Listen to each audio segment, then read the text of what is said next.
after pairing with your Android, if your Skullcandy Sesh Evo wireless earbud is not auto-reconnecting, stuck on connecting, but actually not connected, like it's not working, then in this video we're going to show you how to solve these connection issues. And you can follow all this process from any Android phone, so don't worry about it.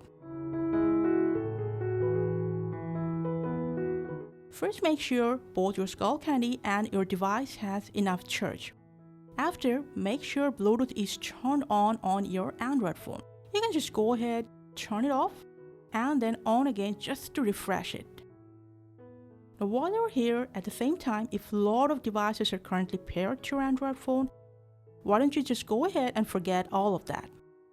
Next, what you can do if your Skullcandy is currently paired to another device at the same Bluetooth range, this might happen, So what you can do is just go ahead and forget Skullcandy from that device. If that device is not in your reach right now, don't worry. What you have to do is just forget it from here.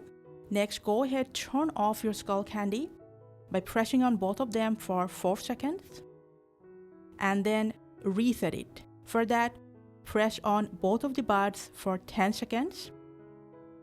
When the reset is complete, now go ahead and reconnect it with your Android phone. I'm absolutely sure it will connect without any problem. So that's how you can solve any connection issues from your Skullcandy to your Android phone. Thank you for watching and take care.